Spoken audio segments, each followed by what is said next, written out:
Presented by Ridhan Music. Mixed by DJ Star. Bholenath recording studio बानावर बिशनगंज।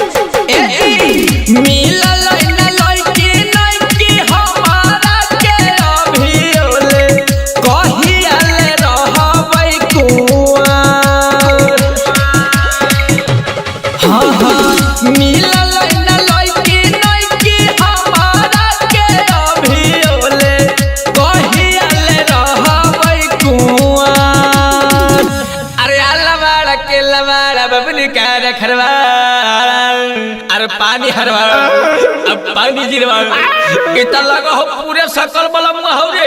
ऐ नीतीश चाचा बताओ कितना दिन मैक्स टका टक पर हम ये सब देखते रहे। हर नौकरी के भरती निकालिए नीतीश चाचा सब है लइका हको बेरोजगार। अब भी हलकन सब है मांगले के कोहा वाला जागो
चाचा तू एक तो भारती नहीं निकालो हूँ।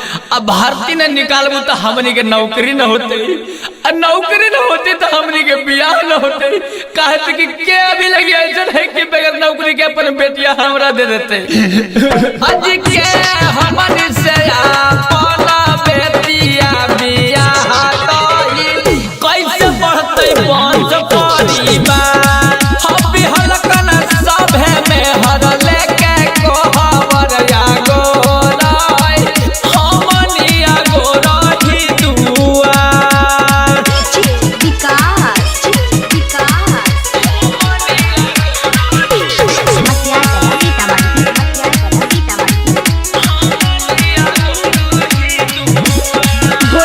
रिकॉर्डिंग स्टूडियो बानावर बिशनगंज।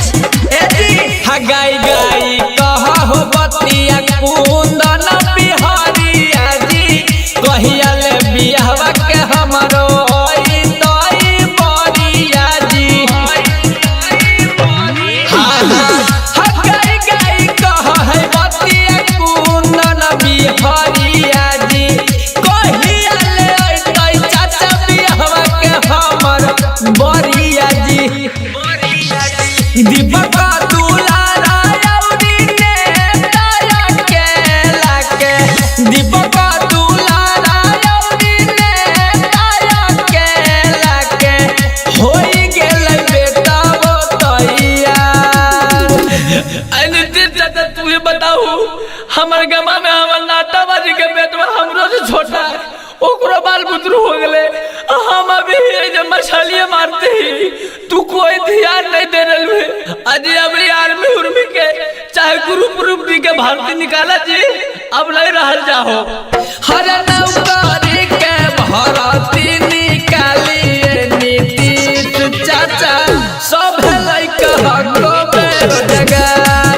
अब भी हलकन सब है मांगले के कोहा वाला जागो